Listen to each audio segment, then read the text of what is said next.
qué esta weá dice Unimark? Sí, la geolocalización, pero me parece curioso. Bueno, Eso es una intro random. Bien, sean bienvenidos a la sesión de Día de Brujas, que no va a tratar de Día de Brujas. porque corresponde que si vamos a hacer random, tenemos que hacer siempre random. Y con una sierra eléctrica de fondo. Bueno, ahí está nuestra... Eso es Halloween, una sierra atacándonos en medio de nuestro podcast. a las 5 de la tarde cagados de calor. Sí. 5:30. 5:30. Entonces, ya sé. Se inhibió el nombre de la sierra eléctrica. Bueno, así que nuevamente bienvenidos a Hermanos en Pandemia, que esta vez lo va a presentar / guiar El hombre de la motosierra. el hombre en la motosierra. Cierra la ventana, si no vamos a estar... Puta, nos vamos a recagar de calor. No importa. Y se va a escuchar igual la El motosierra. sufrimiento va a ser eterno. El sufrimiento que es eterno. ¿Para qué querés más sufrimiento? Ya.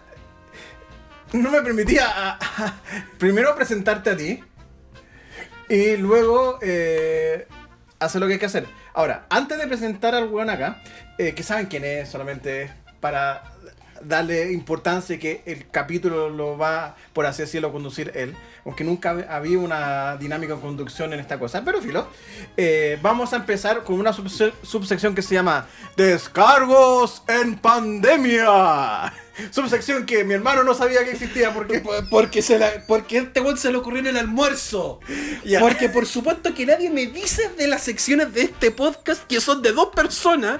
Yo me entero en medio del podcast. Ustedes se enteran al mismo momento que yo, weón. Así que partimos con un descargo. ¿Por qué, conchetumare, me tengo que enterar de la weá en medio del podcast? Porque es parte del plan de las cosas.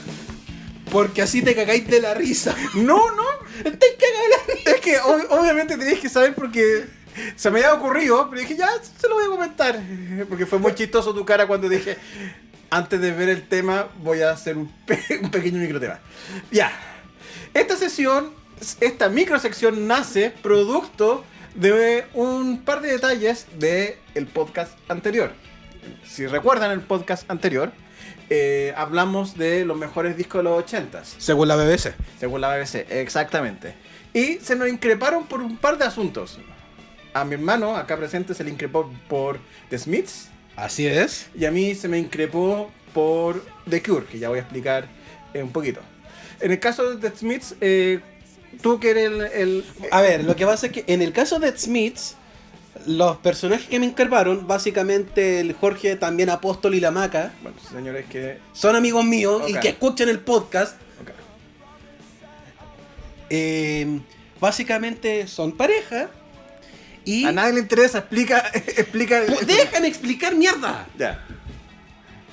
Y una de las canciones de ellos como pareja es The Smiths. Una de las canciones. O la banda entera. Mira, me da lo mismo. Ya. El punto es que ellos me increparon por ello. Ok. Entonces, verán mi nivel de conmoción y preocupación al respecto. Ok. Efectivamente, justo por esas cosas pasé. Bueno, de hecho Nicolás me llamó para indicarme que lo están increpando por The Smiths. Y como alguien tiene que hacerse cargo de los dichos del podcast, alguien tiene que hacer las relaciones públicas y hacer como derecho a réplica. Nicolás no lo iba a hacer porque sepan que después de escuchar el disco de The Smiths, quemó el disco duro. Entonces No. lo sanitizó con un lanzallamas y después lo tiró a la basura. No fue con un lanzallamas. Si me vaya a calumniar, por último, hazlo bien. Agarré imanes electromagnéticos y lo pasé por encima.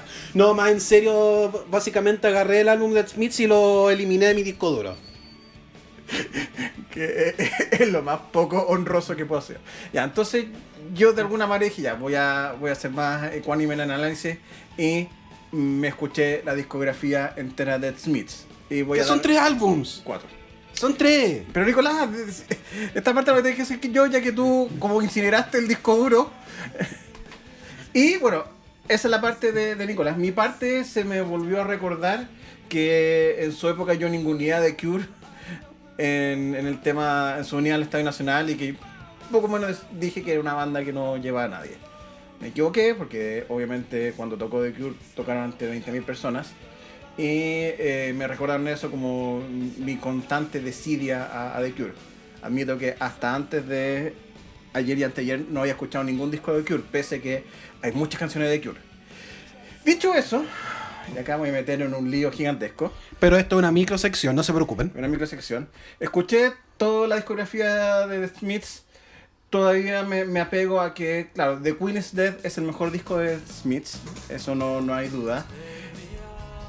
Pero más de las 3-4 canciones que tenía conocía, claro, el resto de la discografía está, de sus éxitos está dentro de su discografía.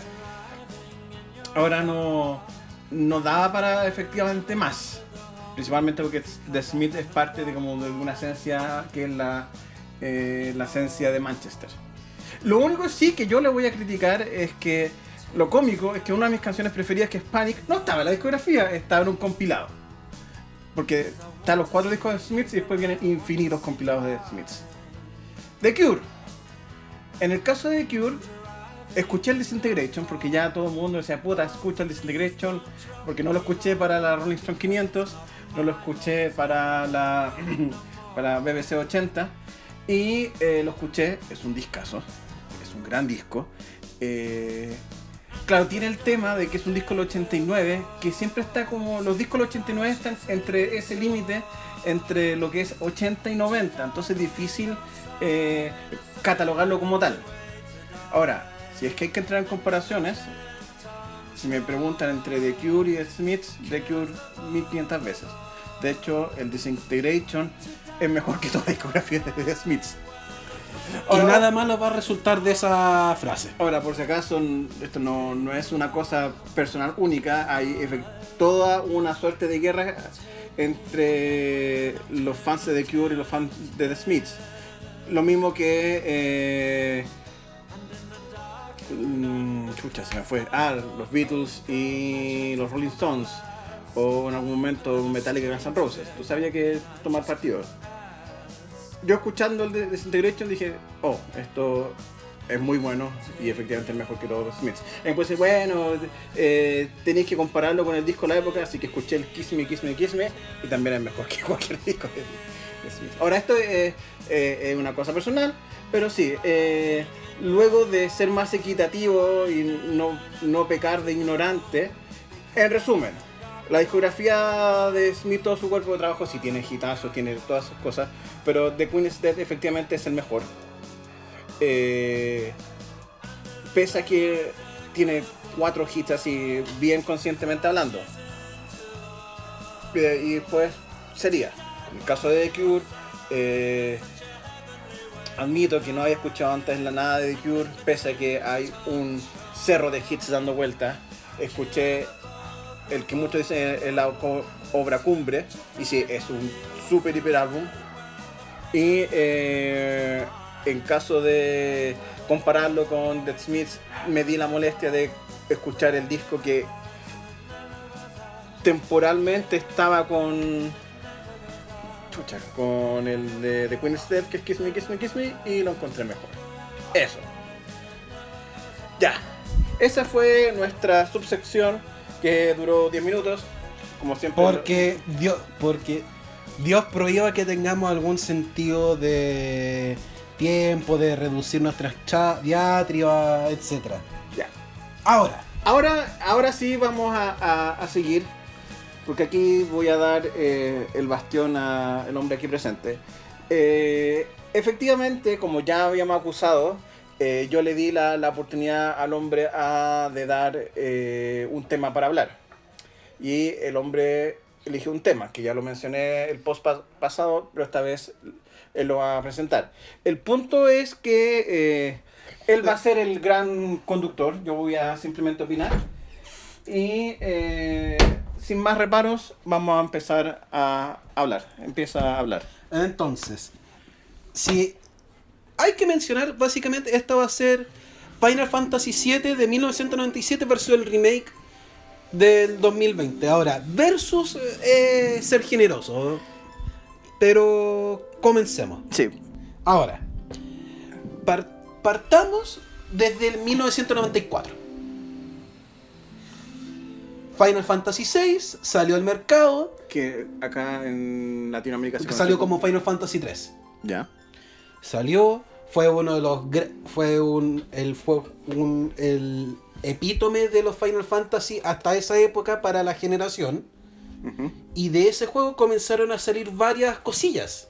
Ya. De ahí comenzó a salir el equipo para el Chrono Trigger. Y desde ese momento ya se estaba comenzando a cranear el Final 7. Ya. Pero estaba el problema de que el proyecto venía muy encima del paso. El juego salió muy encima del paso de 2 dimensiones a 3 dimensiones. Básicamente el paso de Super Nintendo a Nintendo 64. Sí. Y en ese momento Nintendo estaba negociando alternativas para trascender. Y incluía Trascender como si eso fuese una suerte de Buda. Ya, dale. Y eso incluía la idea de transformarse de una consola con cartridge a discos. Ya. Pero eso Nintendo lo venía hablando desde el 92. Pero, sí, lo venía hablando, pero una de las piedras de tope para Squaresoft Ya. fue precisamente el tema del espacio. Sí. Y al ver que Nintendo no logró acuerdo para llevar. Y al final, como Nintendo decidió no hacer helado para disco y quedarse con los cartridge, Ujú. Squaresoft dijo: no, me voy con Nintendo. O sea, Perdón, me voy con Sony. Ya. Y así surgió la alianza para comenzar el desarrollo del Final 7. Ok. Llegamos a 1997 Ya. y en esta casa, En 1997 aquí en Chile. en Chile, y el juego también salió en 97. Sí, sí, pero... Pero el hombre no puede evitar guiar todo esto. Yo estaba tratando de darle un sentido de coherencia, una historia. Dale. Déjame terminar, mierda.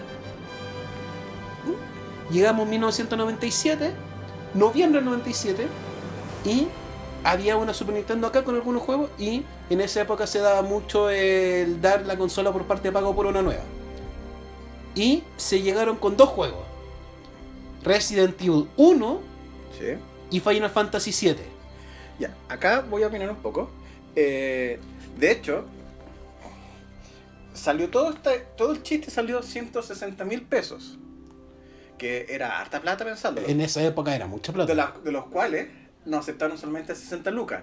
Y entregamos la consola, 2 controles, a lo menos 15 juegos. Fueron como 12 juegos. 15, sí. 12, es que... claro, fueron como 20, de los cuales solamente nos aceptaron los originales. Y nos devolvieron como 4 o 5 que eran piratas. Y me acuerdo porque supuestamente nuestro padre era como mitad y mitad. Todo esperando que saliera 120 lucas. Y salió a las 160. Que creo que, si bien recuerdo, se tuvo que hacer el cambio de cheque al tiro. Creo que el cheque estaba en blanco. Pero sí, no fue mucha gracia por eso. Y claro, lo que pasa es que porque era el regalo de cumpleaños de Nicolás, pero el que hizo fue el cambio era yo. Entonces, yo tenía que elegir 2 juegos. ¿Y por qué elegí los juegos que elegí? Uno, porque el Resident Evil era el juego de moda en ese momento. No había de otra. En el Paso de las Palmas constantemente aparecían las cinemáticas con esas actuaciones del orto. Es que ni siquiera yo vi las actuaciones. O sea, si tú en 1997 querías ser parte de la conversa de los compañeros, la conversa de los compañeros, entre otras cosas, era el juego de terror que se jugaba en una consola Sony. Entonces, cuando nos decidimos cambiar de consola, el primer título que dije, ya, el Resident Evil, porque todo el mundo estaba hablando del Resident Evil. El otro era el Final Fantasy VII. Y el Final Fantasy VII, la razón, bueno, aparte del Final Fantasy, es que me llamaba poderosamente la atención la estética, que era muy distinta, pero totalmente distinta a lo que... Vamos a ir para allá. Sí, porque ahí la tienda tenía un póster Final Fantasy VII, que era este personaje futurista, tipo Mad Max, detrás de un edificio, y eso llamó poderosamente mi atención. Y esa fue la razón de por qué me traje esos dos juegos. Sigue. Entonces, la experiencia con el Final Fantasy VII en ese momento duró menos que ver un canasto. Sí, me acordé. Dale. Porque el perengano que está a mi derecha se le olvidó un detalle. Yo no tenía por qué saber eso. Ninguno de los dos leía japonés. ¿Sí? Entonces, el juego estaba en japonés. Entonces, era como... ¡Ah! ¡Qué entretenido! ¡Qué bonito! Está en japonés. Creo que alcanzamos a llegar hasta el escorpión rojo a puro apretando círculo. Sí. Ya, pero... Con todo ese contexto, finalmente llegamos a lo que es el Final Fantasy VII, que hasta las primeras 6 entregas era aventura clásica medieval, con toques de fantasía, dirigible, lo que queráis, pero era eminentemente medieval y ninjas, porque siempre hay ninjas. Sí. Y de repente ver a un señor morado, de pelo puntiagudo rubio, con una espada gigante de 3 metros, no, de 2 metros. 2 metros fue un cambio de paradigma brutal. De pasar al retro, de la estética retro a una estética futurista, cambia todos los paradigmas. Uh-huh. Y de hecho, ese fue el cambio de paradigma brutal. Y el Final Fantasy VII, al hacer ese cambio, introdujo los JRPG a Norteamérica, a Occidente. Eso es imposible evitarlo. O sea, a partir de ese momento, a nivel masivo como gamers, incluso podría hacer el ejercicio de decir, el Final Fantasy VII a Vox Populi, a conciencia global, fue introducido. Sí, te doy que efectivamente el Final Fantasy como concepto entró a la cultura popular por el Final Fantasy VII, sí. Entonces, estamos hablando de esa clase de libertad. De hecho, mientras se hablaba del Final Fantasy, el mismo equipo antes del Final Fantasy quería desarrollar lo que era el Xenogears. El origen del Final Fantasy era el Xenogears. Pero debido a este proceso, decidieron no, armemos el Final Fantasy y después agarraron al Xenogears. No sabía eso. Sí, alguien tiene que hacer esa investigación acá. ¿Ya? Entonces, y eso se comenzó, y ahí comenzamos a jugar este juego. Este juego que nos daba un ambiente mucho más cercano a la realidad, con una ciudad muy moderna, uh-huh, donde tú controlas menos personajes, pero te aclimatas más a los personajes y tiene una historia mucho más profunda detrás de cada uno de los personajes. Entonces entramos a una descripción general de la historia. Tú eres el que... ¿Doy la descripción o la quieres dar tú? No, dala tú. Ya, en esencia, para hacerlo súper sencillo, lo que pasa es que yo escribí un artículo del Final Fantasy.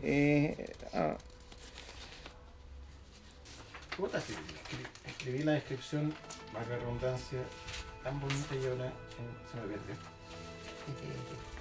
Por favor, esto se va a tener que editar. ¿Cuándo hay editado estos momentos? Sí, se lo he editado, Nicolás. De hecho, de repente el capítulo saldría hasta 10 minutos más largo.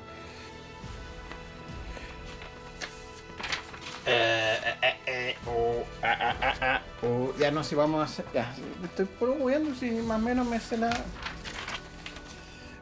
la historia. En resumen, la historia es de un mercenario que es contratado por un grupo ambientalista radical para que buscan enfrentarse a una mega corporación que está drenando los recursos del planeta.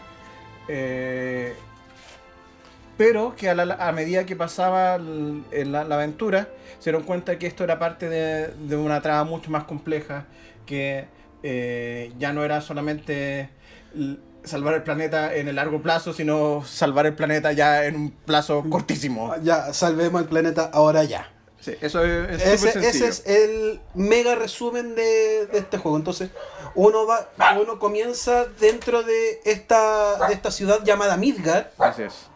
En uno de los barrios pobres. Entonces, la entrada, y nuestro público quiere ir a ladrar, y la entrada ya es icónica. Bueno, toda la intro es icónica, pero la entrada, cuando tú ves el personaje por primera vez, ya es icónica, porque el juego comienza con una persona en posición de rezo, mira al cielo y comienza, y el cielo es completamente oscuro en una ciudad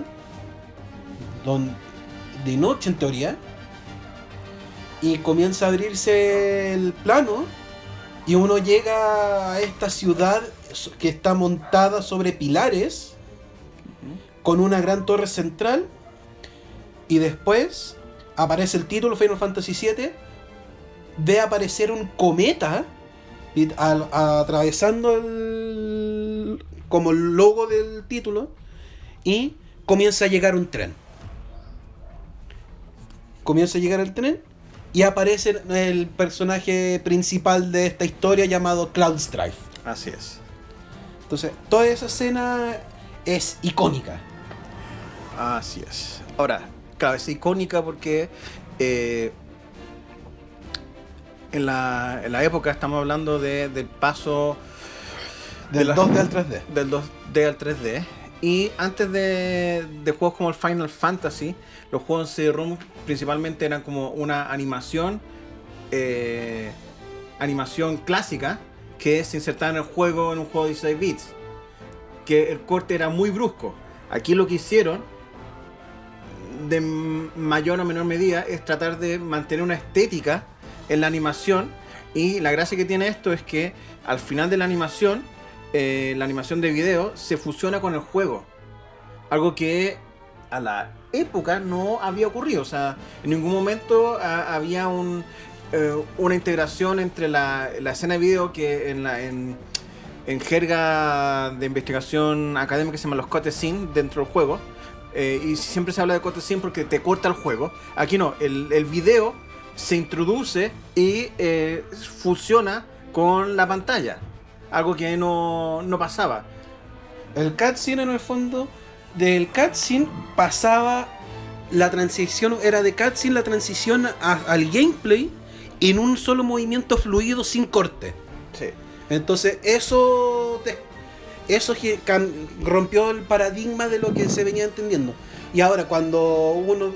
Ahora, para ser justo, si uno lo ve ahora, uno cacha el tiro cuando termina la reproducción del video y entra la escena del mapa, pero en 1997 era una wea increíble. Claro, han pasado 23 años de desarrollo digital, no... Uh-huh.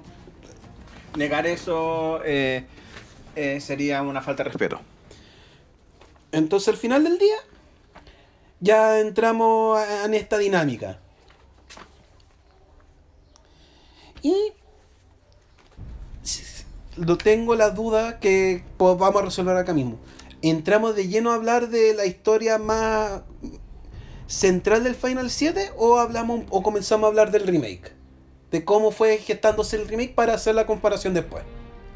Yo creo que hay que empezar a hablar del remake porque el tema es... esa era mi idea también, pero no estaba tan seguro, pero ya. Lo que pasa es que, claro, si bien esa es lo que hemos hablado en la trascendencia del Final Fantasy VII, bueno, ¿qué pasa con el remake? El remake nace como una gran necesidad de darle una mejor estética a un juego que, obviamente, si uno objetivamente hablando, si uno lo pasa a ver, el paso de los años no lo ha ayudado. No lo ha ayudado, pero... Y de hecho, muchos de los realizadores en la época tuvieron que sufrir, pero muchas cosas para poder hacer el juego. Square nunca había hecho animaciones 3D. Entonces... literalmente fueron aprendiendo en el camino. Fue la primera vez aprendiendo en el camino. Y cuando trataron de hacer los primeros modelos, se dieron cuenta que no había memoria o que la tecnología que contaban no daba para hacer animación. Entonces tenían de repente, en ciertos planos, la escena que en su mente era de una forma. Como la animación era tan restringida, tuvieron que cambiarla de tal forma de que pudiesen coincidirla con, por ejemplo, la escena en que Aerith caminaba. Yo me acuerdo de un video que hacer esa weá fue un cacho gigantesco y que fuera bien. Entonces, efectivamente, en esencia es Aerith caminando y después entra otra escena que se abre la ciudad. Esa escena creo que se demoraron como 3 meses. Sí, porque... y eso, que teniendo la capacidad de memoria de la PlayStation, por algo usaron 3 discos. Pero pongámosle un puntito, un paréntesis a eso, y vayamos a la génesis del remake que partió en 2005. Con la demo para la PS3. Ah, ya, sí, dale. Entonces, para mostrar el poderío gráfico de la PS3, Square, que todavía no se fusionaba con Square Enix, hizo este ejercicio: llevar la intro del Final 7 a la tecnología actual. Ahora, ¿por qué era tan importante esa intro? Porque la intro original del Final 7 era un video en PEG. Así era un video en PEG. MP3 MP3 de video, que en esencia lo que hacía la consola era cargar el video y mostrarlo. Lo que hicieron en el caso de la intro del Final Fantasy VII para PlayStation 3 era un render a tiempo real. Eso es lo que quería mostrar. Quería mostrar cómo la consola cargaba los videos. Es que ni siquiera hacía la animación a tiempo real, si ese era el chiste. No era un video, era una animación a tiempo real. Entonces, lo que se veía ahí era animación a tiempo real. O sea, la consola en ese minuto estaba haciendo todas esas animaciones sin nada más. Entonces, ahí comenzaron las semillas para comenzar a decir, oye, ¿y cuándo van a relanzar el Final 7? Porque para esa época ya habían remakes de algunos juegos, ya habían remasters de Final 7 para PC, que fueron mejorando con el tiempo.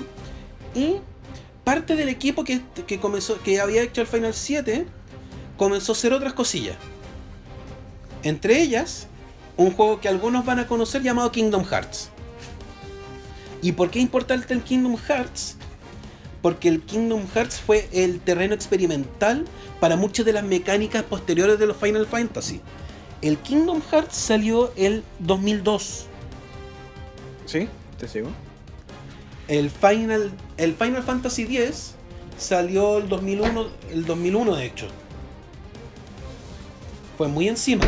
Después, el Final Fantasy XII salió 2006-2007.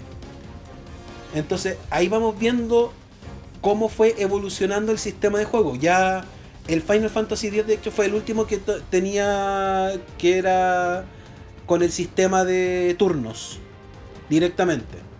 Porque el Final 12 ya era 3D propiamente tal, ya podía hacer acciones, a pesar de todo el sistema raro de que podía programar básicamente a los personajes.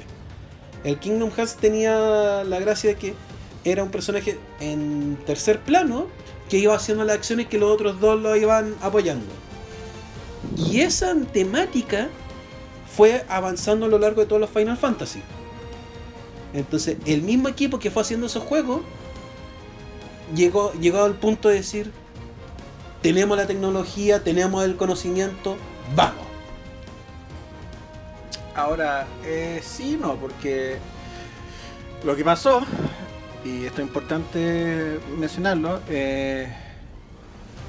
originalmente cuando mencionaron el Final Fantasy VII y el primer tráiler del 2015, cuando mencionaron Final Fantasy VII fue el 2015, el juego no lo iba a desarrollar Square, lo iba a desarrollar Blue Dot, que es la empresa que ahora está haciendo el remake del Demon's Souls. Ah, ya. Pero se dieron cuenta que algo no cuajaba y después de 2 años de desarrollo dijeron, esta weá no va a resultar. No va Y a resultar. votaron. Y básicamente dijeron, ya, todo usted Pa' afuera. fuera. Y ahora, ¿y a quiénes trajeron? A la mitad del equipo que trabajó en el Final Fantasy VII original. Dame un segundito. Hegel, sale. Ya. Bueno, aquí hay que empezar un poco a hablar de los personajes, de los personajes que están y no están. se van a repetir. Deja hablar de esta parte. A ver. El Final Fantasy VII fue dirigido por Yoshinori Kitase, el original. El original, sí. Fue dirigido por Yoshinori Kitase Y él también hizo la historia. No, es que eso es detalle es que, importante. espérate, no exactamente, pero escúchame. Él fue el director y el coescritor, porque el que ha escrito la historia y el que ha dado todo lo que es el hilo continuo de todo lo que es el universo del Final Fantasy VII es Kazushige Noriyama. Lo que pasa es que todos estos personajes, Yoshinori Kitase, Kazushige Noriyama, Tetsuya Nomura y Hirunoko Sakaguchi, que es el padre del Final Fantasy, el creador. Todos estos 4 personajes escribieron el Final Fantasy VII, siendo Kazushige Nojimura el escritor principal, Yoshinori Kitase el director del juego, Tetsuya Nomura, aparte de ser un escritor, era uno de los diseñadores principales. No el diseñador principal era Yusuke Naora. Entonces todos estos weones son la piedra angular Del Final 7. del Final 7. Tanto así que esto produjo que Square creciera infinitamente, crecimiento y quiebra, pero son... entonces, de este grupote, bueno, Sakaguchi, luego del fracaso de la película Final Fantasy, se viró. Y esa película, no, que es importante porque esa película, el fracaso fue tan grande que aceleró la fusión con Enix. ¿Pero la fusión de Enix con qué año fue? Fue 2000, fue más adelante. Sí, pero... Yo diría que fue más o menos para la época del Final 2, fue para la época del Final 12. Sí. Tienes toda la razón. Fue 2005-2006, pero Final Fantasy The Spirits Within fue un fracaso a tantos niveles que esa fusión que muchos dicen que iba a pasar, pero 10-15 años plazo, se aceleró a 3 años plazo. Ahora, quizás el plan original de Square era comprar a Enix, pero en esa época, ¿por qué se dio la fusión? Principalmente las dos empresas estaban para cagar, tanto Enix como Square, las dos iban a morir. Entonces fue casi fusionémonos para no morir. Y quedó Square Enix, si bien Square quedó primero, operacionalmente hablando, la empresa que opera actualmente es Enix. Pero igual eso hay unos matices, porque ¿qué es lo que pasó? Cuando se fusionó Square Enix, efectivamente Hinoko Sakaguchi se fue para su casa. Porque era parte de la cultura de que él llevó a la compañía a la quiebra, no podía quedarse a la cabeza. De hecho, él renunció después del desastre de Spirits Within, que yo mantengo que si no lo llamaba Final Fantasy le podría haber ido mejor. Sí, pero es que yo creo que el gran problema de esa película es que trató de... Porque él tuvo mucho que ver en el juego, trató de meter todos los mitos o toda la cosmología y todos los conceptos del Final Fantasy en 90 minutos, y eso era imposible. Yo creo que tratar de adaptar el medio ahí fracasó estruendosamente. Ya, ahora, más o menos, ¿qué ocurrió con otros personajes? Por lo menos hay dos importantes que hay que hablarlos para entender luego el remake. Claro, Yoshinori Kitase se convirtió en uno de los ejecutivos de Square, una persona importante. Y Tetsuya Nomura se convirtió como en el niño dorado, principalmente porque las historias la historia, pasaban por él. Todas las historias la... de los Final Fantasy. No, espérate, es que porque también hay unas cosas. Él tenía en ese momento estaba el tema Kingdom Hearts, que daba mucha plata, y él era amo absoluto del Kingdom Hearts. Y es amo absoluto. Sí. Y él tenía un sentido de la estética que gustaba mucho, un poco más moderna que Yosuke en ahora. Y que ¿cómo se llama? Yoshitaka Amano. El diseñador base de todos los personajes de los Final Fantasy es Yoshitaka Amano. Ya. Entonces, esos personajes empezaron a tener poder. Entonces, cuando se dieron el hacer el remake ellos mismos, dijeron ya, si esta weá hay que hacerla bien, hay que llamar a las estrellas. Entonces,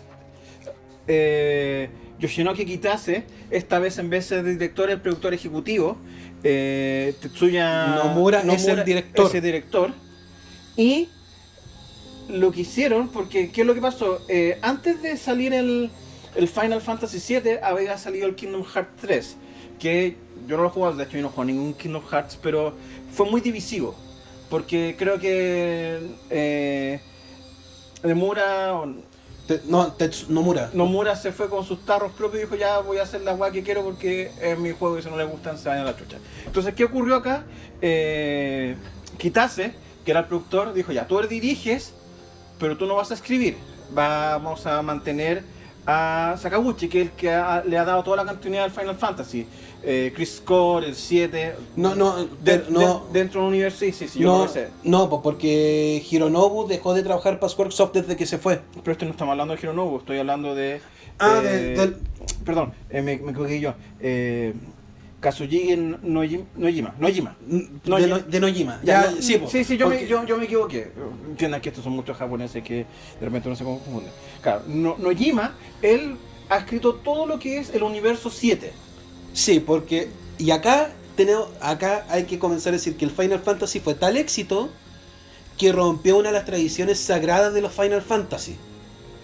No hacer continuaciones del juego. No hacer continuaciones de los juegos. O sea, siempre la iteración del próximo juego es un juego totalmente nuevo.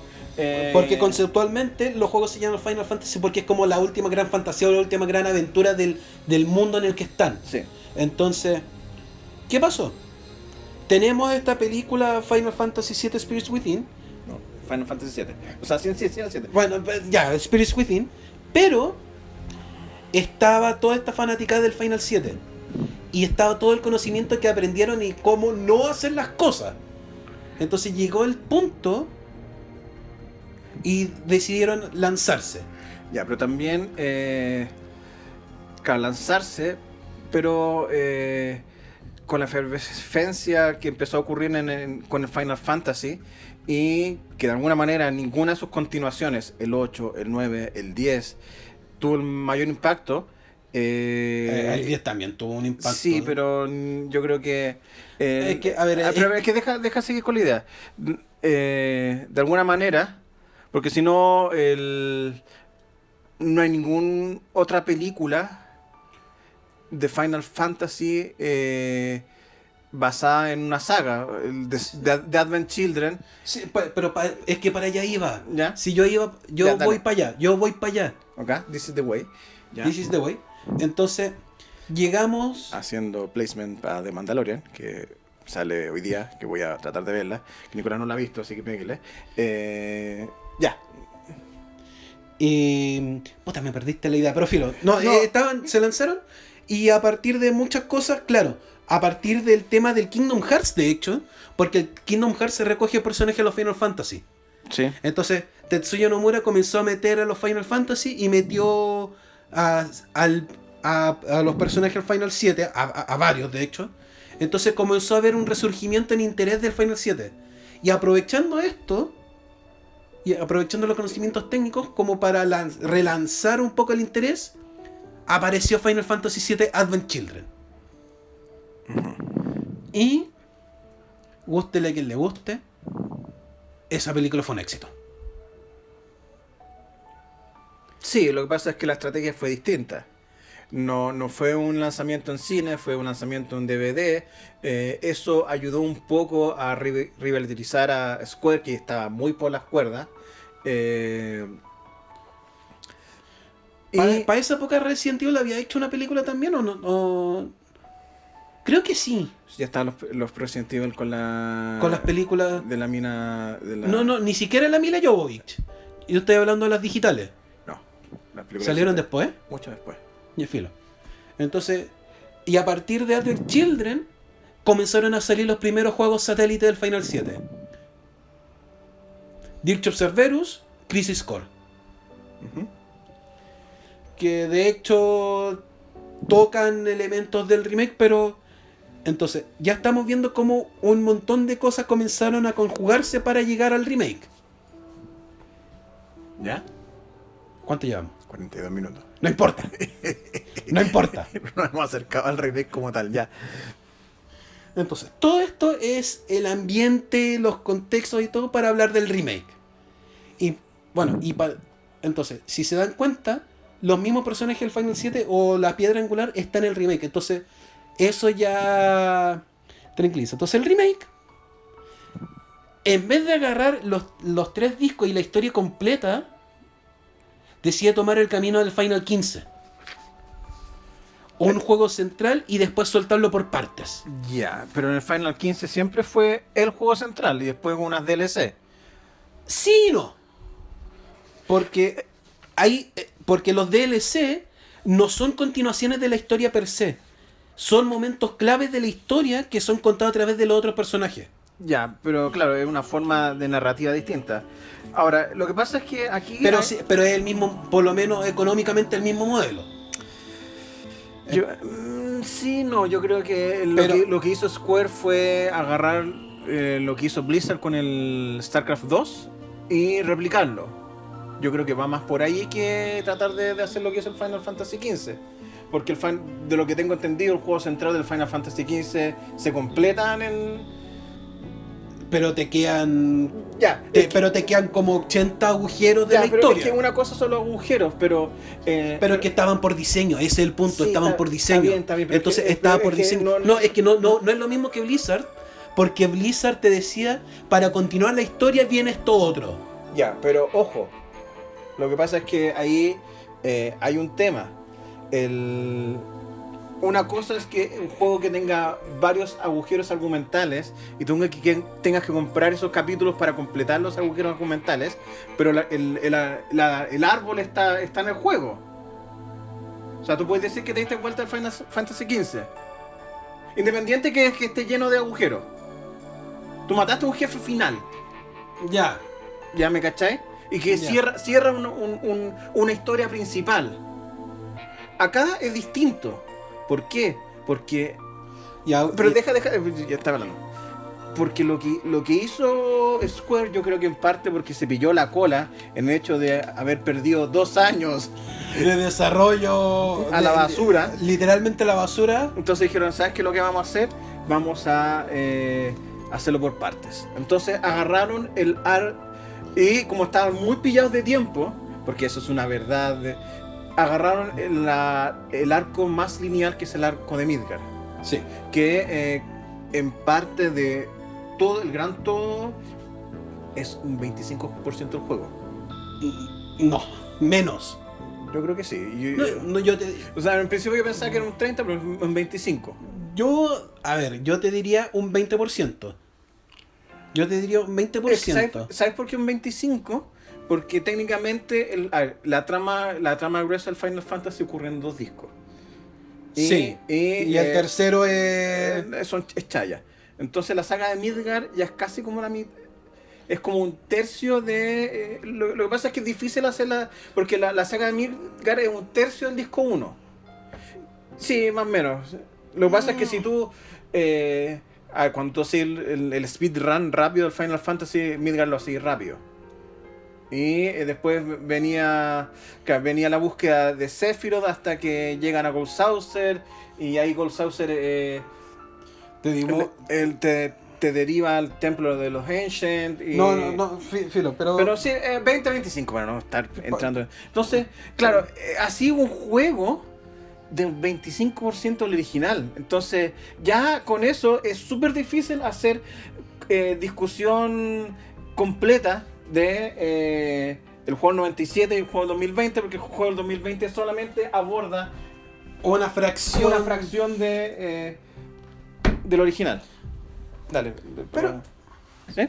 Entonces, el juego agarra efectivamente todo lo que es esta ciudad de Midgar. Pero la agarra, la retransforma, la recontextualiza y la moderniza. Entonces, sí. y hace lo mismo con la historia. En muchas partes hace lo mismo con la historia. Entonces, que el Final Fantasy Remake parte de la misma forma, pero comenzamos a ver nuevos detalles de cómo es la vida en los barrios bajos. Cómo el contraste con esta plataforma que está arriba donde está toda la gente. Comenzamos a ver más profundamente todos los elementos de la historia. Entonces, ahora ya entremos de frentón a hablar de la trama central. La trama central... con detalle. Ya, con detalle. Primero, tal como lo había dicho, considerando todos los avances tecnológicos que tiene el juego, eso le dio efectivamente más libertad para la saga de Midgar. ¿Por qué? Porque la saga de Midgar original, haciendo cálculos y claro, haciendo memoria y después revisando, porque yo jugué de nuevo ya hace unos 4 años atrás el 7 para PC, y la saga de Midgar en tiempo va de 8 a 12 horas. Yo me muero como 12 horas la primera vez. No, la primera vez te dura más, pero sí, ya... Sí, 12 horas. Eso jugando... Porque fue como una semana y media que estuve en Midgar, me acuerdo. Jugando a 2 horas y media. Y... ¿qué otra cosa hace que este juego sea totalmente distinto a 1997? Los personajes tienen voces. Sí. Y con eso ya puedes tener mucha más libertad para generar... hacer lo que sea. Arcos dramáticos, explicaciones, etcétera, etcétera, etcétera. Ahora, ¿qué es lo que pasó? Efectivamente, la trama original se mantiene muy apegada a la original. Hasta... Espérate, que... No, es básicamente... El 90% de la trama es más o menos apegada, detalles más, detalles menos. Ya 80%, pero el núcleo de la trama se queda pegada hasta el momento final del juego. Pero no va a llegar ahí. Pero efectivamente... Eso es una discusión en sí misma. Lo que pasa es que es súper interesante desde el punto de vista del negocio, porque un juego AAA, claro, los juegos AAA es una terminología que yo ni siquiera tengo tan clara, porque supuestamente son juegos de alto presupuesto. ¿Por qué hablan de A? Porque tienen que ser los 3 ejes de funcionamiento, o sea, el desarrollo tecnológico tiene que ser calidad A, el desarrollo publicitario también tiene que ser calidad A, y lo que se espera, y por eso se habla de juego AAA, es que la devolución del dinero, o sea, lo que ganes, tiene que ser un nivel A. O sea, claro, mucha inversión, mucho tiempo en desarrollo, mucho tiempo en publicidad, y claro, mucho gasto artístico, y eso te tiene que conllevar necesariamente a otro retorno. Si esos conceptos no están dentro de la planificación del juego, se le dice AA o incluso indie. Ahora, ¿qué es lo que significa? Un juego AAA por lo general se espera que dure 20 horas. Esos son más o menos los juegos AAA de aventuras. De aventuras con narrativa. Con narrativa, o sea, que te cuenten una historia que te duren 20 horas, considerando que las personas pueden jugar 2 horas al día, que el juego dure 2 semanas jugándolo. Si yo me apegase solamente al tema de Midgar, basándome en el original, Midgar es 12 horas. Lo que significa que la trama original de Midgar tuvieron que alargarla sí o sí. Ahora, obviamente con el tema de las animaciones y los diálogos dieron más libertades, pero aún así había que generar relleno.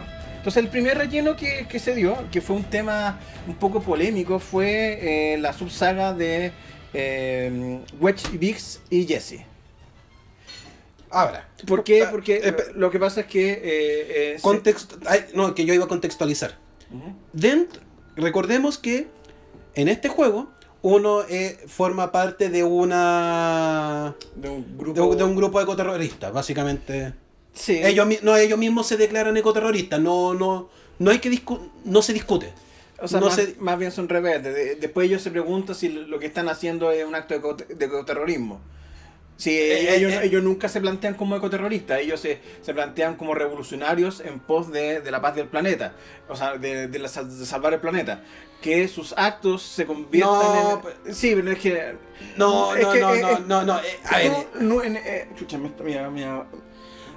A ver, en el minuto que ellos mismos se sabían terroristas hablando de células, hablando de HQ, Headquarters, las subdivisiones... Sí, pero es que eso es... Pero, a ver... Esa es la lógica de una guerrilla. Entonces, lo que pasa es que, a ver, es importante decir eso porque parte de la trama es el cuestionamiento de Tifa, en particular, sobre las formas o los métodos que Avalancha estaba... Avalancha es el grupo... Este grupo. El grupo que... ahora... Entonces, incluso más, cuando uno de los personajes aquí que muere, que es Jesse... muere, efectivamente ella dice que es como una suerte de retribución kármica. Pero tenemos que explicarlo, o sea, ¿Sí? El tema es que dentro de Avalancha está Barret, que es que es el líder de esta célula, llamémoslo así. Está Tifa trabajando con ellos y habían unos personajes secundarios que en el original no pasaban de ser un decorado. Entonces tenía la gracia de que eran personas, los nombres eran recurrentes de varios Final Fantasy que eran personajes de Star Wars. Esa era toda la gracia. Ese era el chiste. En este juego les dan personalidad propia, les dan un arco propio a cada uno y comienzan a tener una historia propia, comienzan a tener trasfondos propios. Entonces eso cambia completamente la dimensión de los personajes. De personajes que están pintados en la pared, pasan a ser personajes secundarios de tomo y lomo. Ya. Ahora, de esos subarcos, el que más destaca es el subarco de Jesse. Porque el de Wedge y el de Biggs, claro, en el caso de Wedge, que es cuando tiene que buscar los gatos, es parte del capítulo principal. Es como una suerte de... es como un mini arco que ocurre dentro del arco principal. Sí, en el caso de Jesse es un capítulo completo del juego. Es que por eso yo hago hincapié en la saga de Jesse. ¿Por qué? A ver, bueno, aquí vamos a spoilear. Vamos a spoilear duro y parejo. A ver, no hemos hecho ninguna advertencia de spoilers en la existencia de este podcast. No vamos a comenzar ahora. Entonces, lo que pasa es que ya hay que hablar del elefante en la habitación. Uno de los temas ejes del Final Fantasy es la muerte de unos protagonistas, que es Aeris. Que, claro, no lo hemos mencionado hasta el momento, pero Aerith o Eris muere en el original y generó tanto impacto que todavía se siguió hablando si efectivamente se resucitaba o no se resucitaba, o si efectivamente había una forma de hacerlo, ya sea legal o ilegalmente. Lo que pasa es que en este juego, dado en el contexto que se da, ella no muere. Y no es porque lo hayan cambiado, sino porque la trama no llegaba a eso. Todavía no llegó a ese punto. Entonces, en el caso, lo que hicieron con Jesse fue hacer como una suerte de sucedáneo de esa escena. Porque al final tú te relacionabas con Jesse, porque Jesse es la que más se relaciona con Cloud, que es el protagonista. Aparte de los tres, entonces cuando muere, da pena porque es un personaje súper entrañable y fue diseñado para que sea así. Entonces, claro, ahí había una cierta maliciosidad de Maldad. sí, o maliciosidad o maldad de parte de Square, de alguna manera recordar ese momento. Ahora, un poquito para tratar de de guiar. A ver, efectivamente este grupo ecoterrorista llamado Avalanche trata de sabotear lo que son las industrias de Midgard, que son como plantas de extracción. ¿Ah? No, es que Midgard es la ciudad. Sí. Lo que trata de hacer es, en cada sector hay un reactor. ¿Sí? Y ese es el reactor que está absorbiendo la energía vital del planeta, que se llama Livestream. Sí, Livestream. Ahora, Entonces, sí, el inicio del juego, la primera misión que tú tienes es reventar uno de los reactores. Y acá hay un cambio muy interesante, que en el Final 7 original era mucho... no se daba a entender tanto como se dio a entender en el remake. En el original, cuando instalaba la bomba, estallaba y Jaycee se preguntaba, ¿me habré pasado o no? Pero pasaba piola, como que no se daba a entender, era una duda o era muy sutil. Era muy sutil. En el remake fueron explícitos en mostrarte que Shinra, la empresa que maneja esto, lo hizo intencionalmente. yo tengo mi duda al respecto. Yo creo que la primera explosión fue tal como está. Y luego Shinra aprovechó el vuelo para... un poco para ponerle una trampa.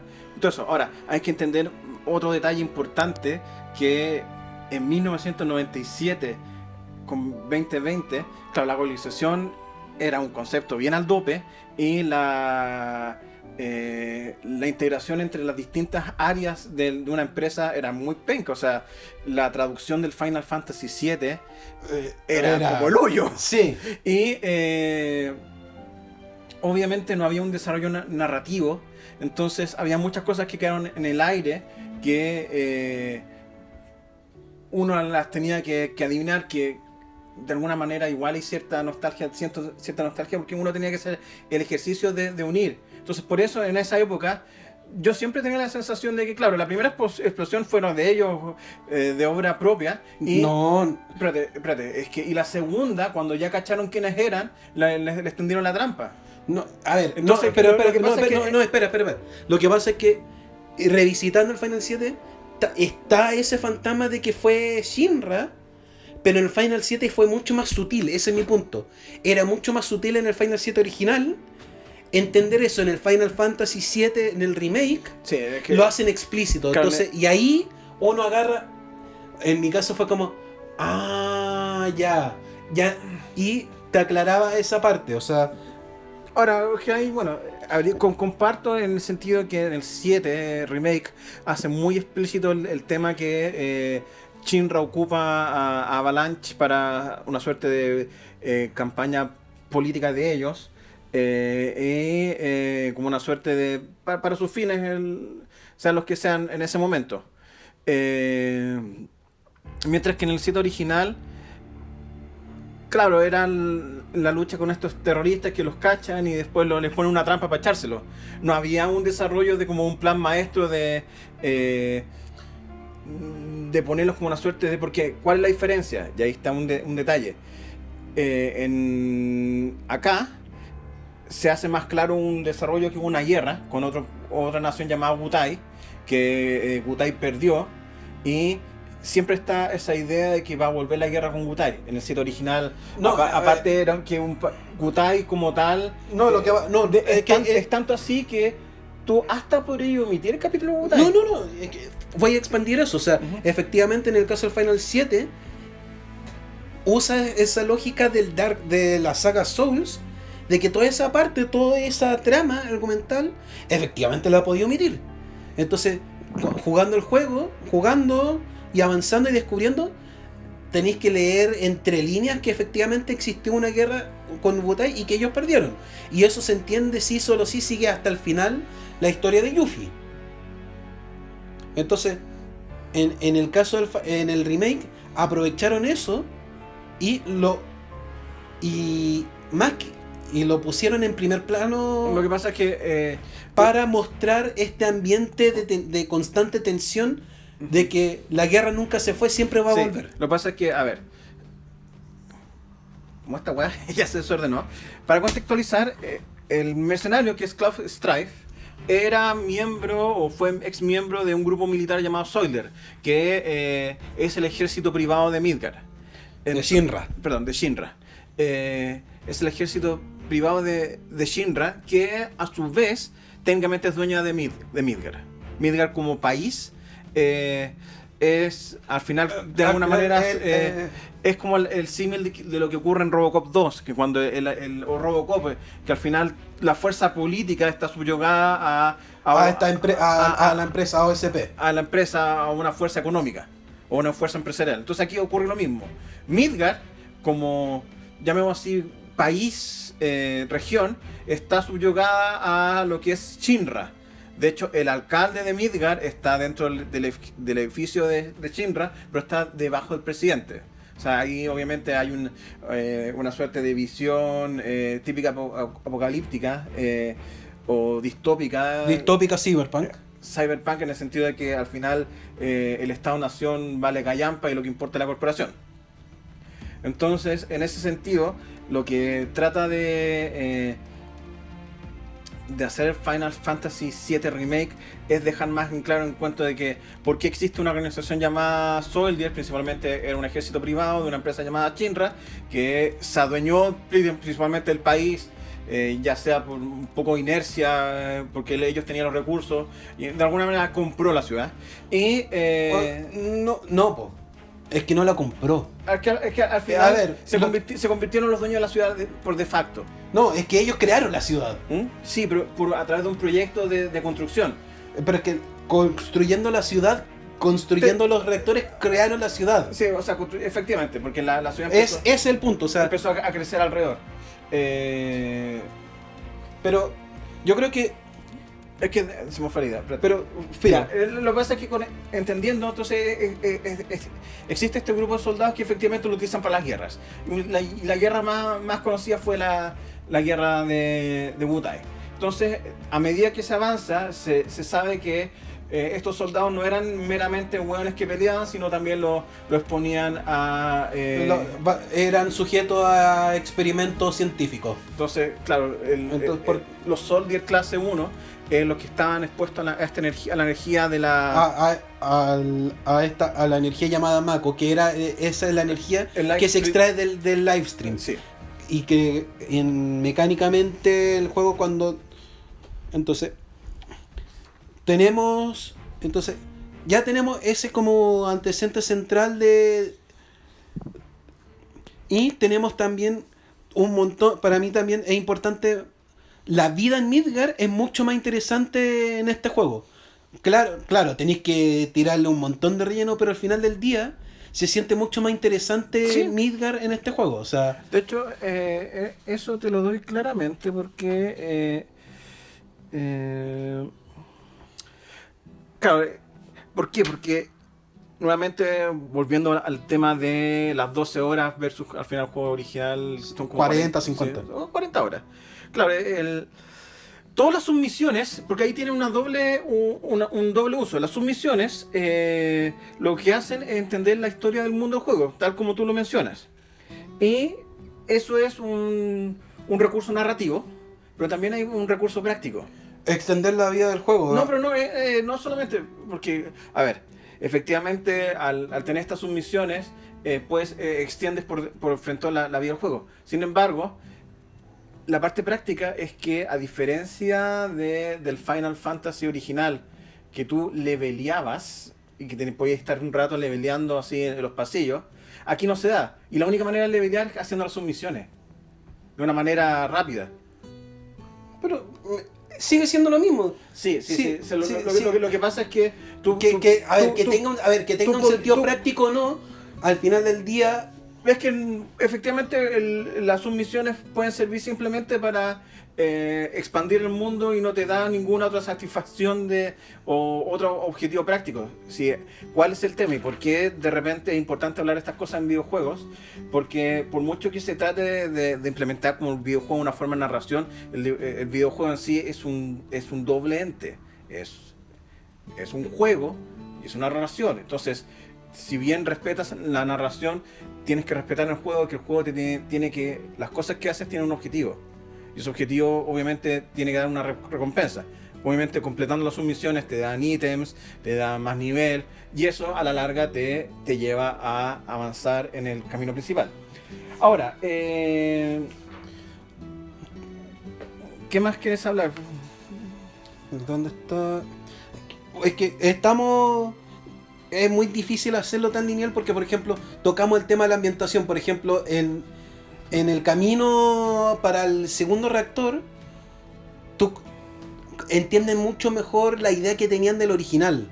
Entonces, cuando vas al segundo reactor, que los planes no funcionan, comienza a pasar de un reactor a otro y comienza a ver, por ejemplo, cómo iluminaban la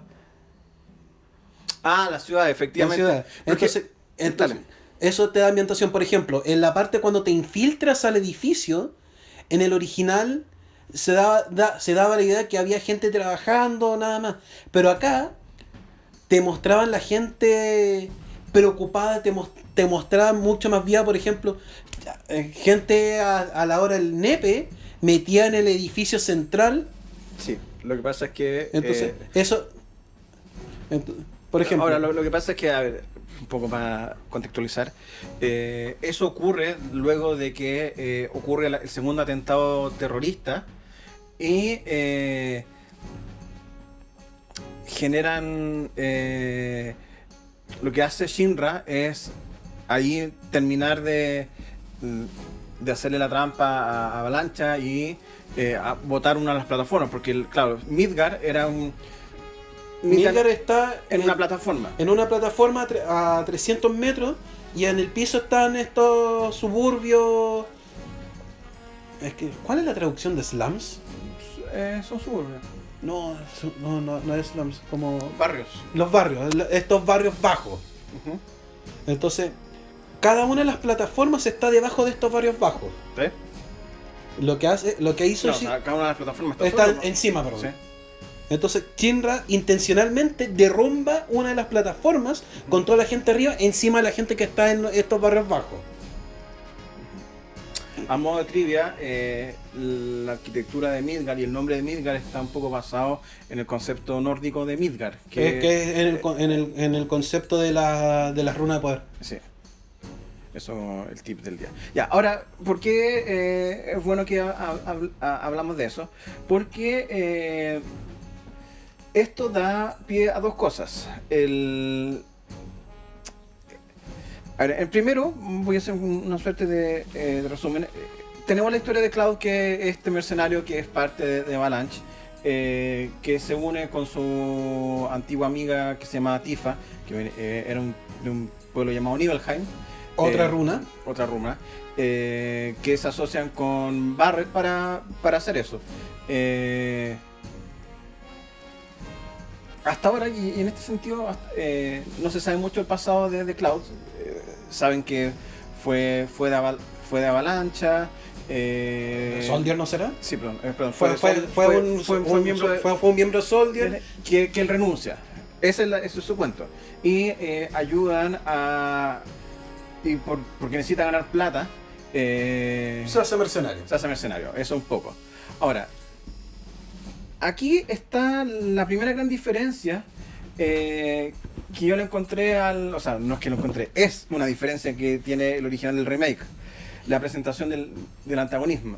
Si hay una cosa que no me gustó, o sea, no sé si no me gustó, sí, no me gustó. Es que el antagonista se presenta muy al principio. O sea, para los que saben quién es, que es Sephiroth, es como, como que lo presentaron muy así, muy de golpe. ¿Me cachai? Porque ahora es que ¿sí? A ver, lo que pasa es que yo creo que ahí yo creo que fue mucho más astuto. porque porque lo presentaron como un síndrome de estrés postraumático. Sí, pero era... Y que se explica porque cuando vais jugando el juego, ¿cachai? Recién viene llegando, esto fue...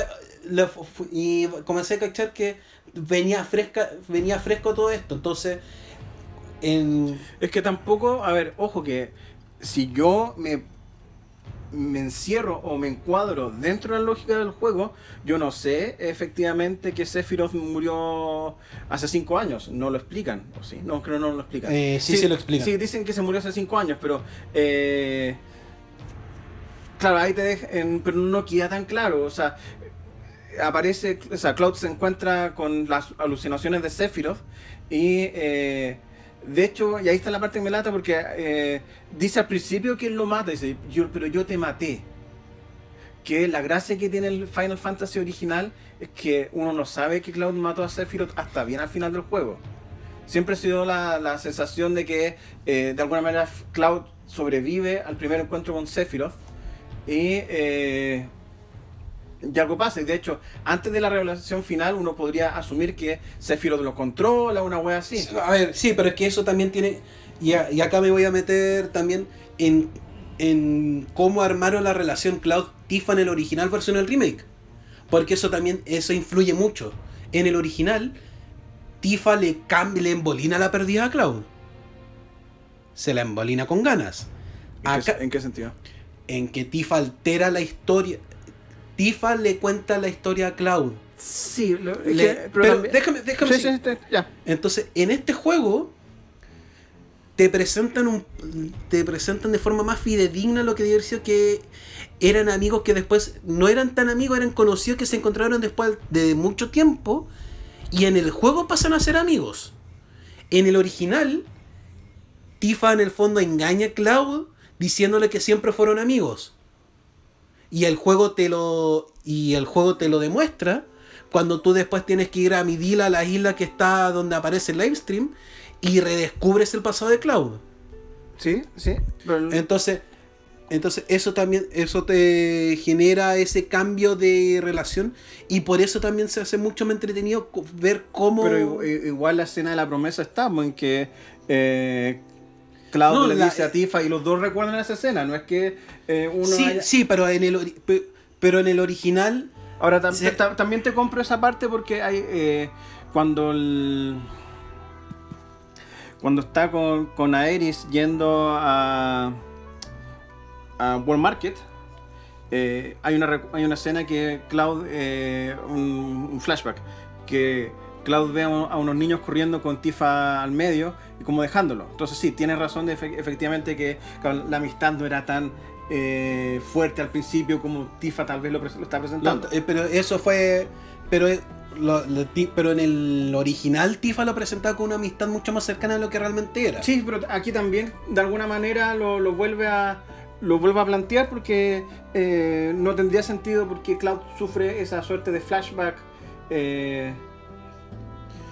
No, porque claro, ocurre el flashback y después vuelve a aparecer las alucinaciones de Sephiroth.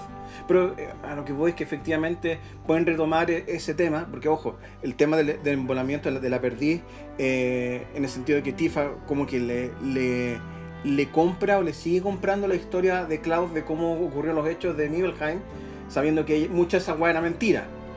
Como aquí en el remake no ha llegado a ese punto, uno asume varias cosas de los que hemos jugado, porque o sea, sería interesante hablar con alguien que nunca ha jugado al Final Fantasy, qué opina de lo que está hablando, y que va a ser difícil con la época de internet que todo el mundo se mete a ver las comparaciones, pero igual sería interesante ver la reacción de alguien que no tiene influencia, no tiene ningún background.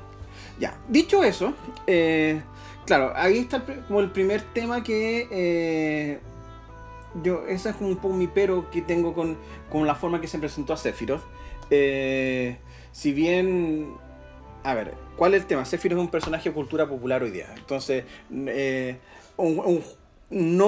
omitir a un weón que es parte de la cultura popular moderna, porque en la trama original Sephiroth aparece No, o sea, si el juego estuviese apegado íntegramente a la trama original, Sephiroth aparece al final del juego. que ni siquiera aparece. No, sí aparece. Como persona. Sí, pues sí aparece, Cristian. Sí, Sephiroth. ¿Tú veis cómo Sephiroth? No, pues tenía No razón. aparece, Nicolás. No aparece. Sephiroth recién aparece. Para el Temple of the Ancients. No, espérate, es que no, o sea, a ver, Sephiroth se presenta al grupo cuando van de Costa del Sol. A Costa del Sol a Gold Saucer. Sí, a Gold Saucer. Ahí se presenta. Porque están en el barco y se meten a... Y se meten de contrabando. Sí, entonces, y ahí peleé por primera vez contra Génova. Sí, entonces, claro, todo eso lo tuvieron que arreglar. Claro, entiendo ahí el contexto. Me hubiera gustado quizá un poquito más de anticipación a la revelación.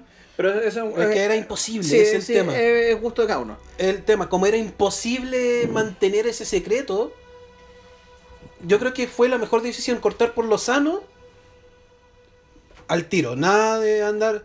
Porque no tenía sentido ocultarlo. Ahora, quizá... Lo único que quizá... respetando la decisión creativa que hicieron de mostrar a Sephiroth al principio... Me hubiera gustado que no hubieran dicho o no hubieran hecho decir a Cloud que él lo mató. Ya, eso sí. Principalmente decir, pero tú estás muerto. Y con eso entender que el one murió. Pero no que lo mató Cloud. Pero, es que ojo. Todavía porque tú puedes argumentar que eso se lo dio a entender Tifa.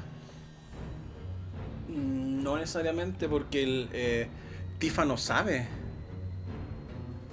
De hecho, recuerda que Tifa le trata de preguntar... no, tienes razón, le trata de preguntar qué pasó y Cloud se hace el weón. Sí, qué pasó y qué fue de ti los últimos 5 años. Entonces, claro, aquí va a ser interesante cuando hagan esa parte, si es que alguna vez lo hacen. No, sí, ya de hecho... Ya está en producción y ya están grabando las voces. Ya, ¿estáis seguros? Seguro. Claro, hasta ahora todos hemos estado trabajando o hemos hablado de los 3 personajes principales que son Cloud, Tifa y Sephiroth. Y cuando ocurre la primera emboscada de Shinra a Avalanche, Cloud sufre un accidente, se cae cresta para abajo y choca con una iglesia donde se topa con el otro personaje principal del juego, que es Aeris.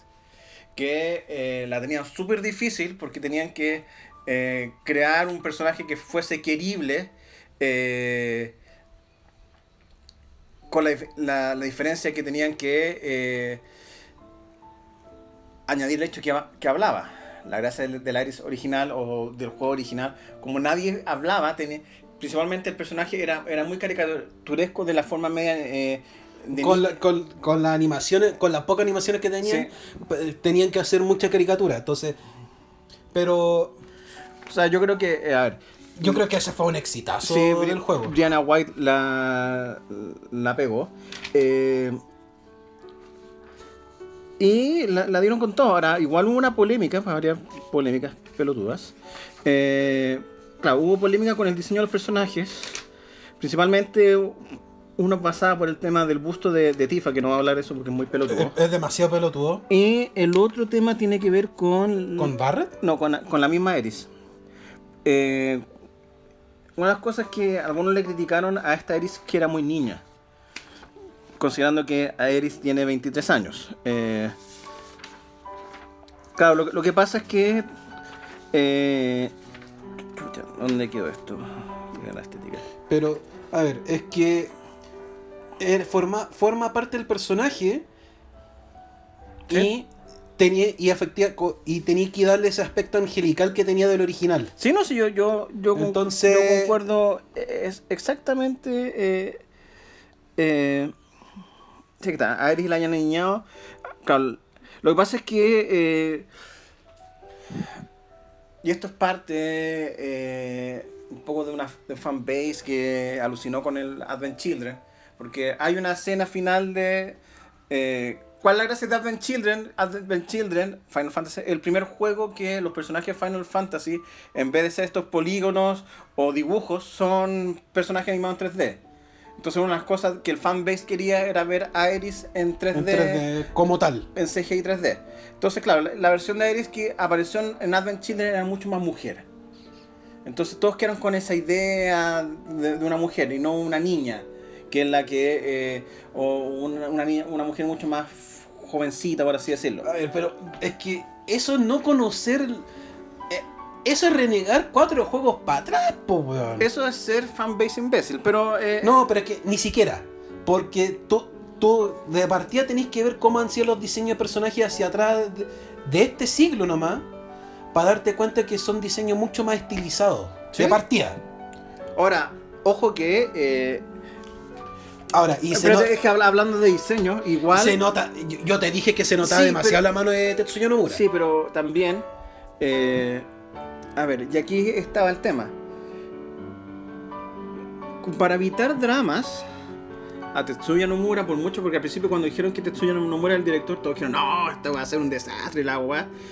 Kitase, el productor, agarró a Tetsuya por las bolas, porque tal como mencioné al principio, le dijo, tú no vas a escribir, tú vas a tener otro diseñador que te ayude. Entonces contrataron a Roberto Ferrari, que era en esencia uno de los diseñadores principales del 15. Entonces, de alguna manera Roberto Ferrari trató de controlar a Tetsuya. Efectivamente a Nomura se salió, hay partes que obviamente se sale con las suyas, principalmente Rufus Shinra. el diseño Rufus Shinra. Yo vi a Rufus Shinra y dije, hola Tetsuya Nomura, porque ese es un diseño...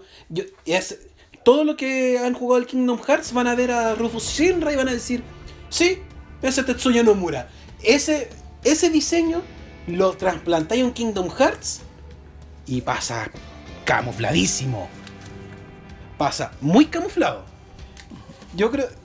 Entonces, ¿qué era?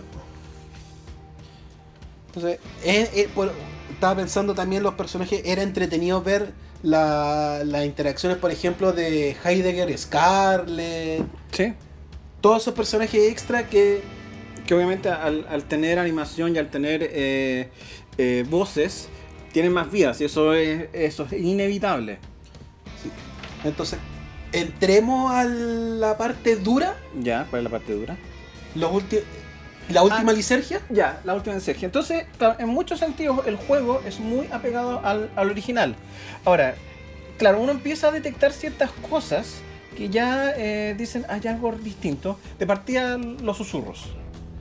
Claro, en el A juego... ver, sí, dale, mientras yo busco... cuando uno estaba jugando, la primera aparición de estos susurros o whispers es en el primer encuentro que tú tienes con Aeris, que es después de haber explotado el primer reactor. Cuando se separan, encuentras como unos espectros que están flotando y Aeris esquivándolos. Y uno queda como, ¿qué son estas cosas? ¿Por qué están peleando? ¿Ya? Y el primer momento realmente lisérgico fue después de la misión con Jessie completa. Sí, Despiertas con Tifa y hay una nube de estas cosas raras sí, en los barrios bajos del sector 7. sí. Y ahí es como que... Y ahí es cuando uno realmente dice, ¿qué chucha está pasando acá? Sí. A ver. Es el primer momento que uno dice, ¿en qué momento me fumé un hongo? Claro, porque en ese momento no había claridad de estos fantasmas que aparecían y que de alguna manera trataban o sea, se metían en la acción del juego, o sea, salvando a alguna persona, evitando que otros avanzase, y no quedaba claro qué ocurría. Ahora, lo otro que empezaba a ocurrir, que uno que sabía el guión original, yo me di cuenta que Aeris estaba muy consciente de su rol o de su papel en la vida, cosa que en el juego original no ocurría hasta bien avanzado cuando... O si estaba consciente, lo expresaba mucho después. Mucho después. Entonces, de alguna manera, o sea, y no solamente eso, hablaba mucho del destino, de cumplir el destino, que obviamente estaba unido a estos susurros. Entonces, avanzando en el juego es muy fidedigno en todas esas cosas. Claro, ahí están estas grandes diferencias,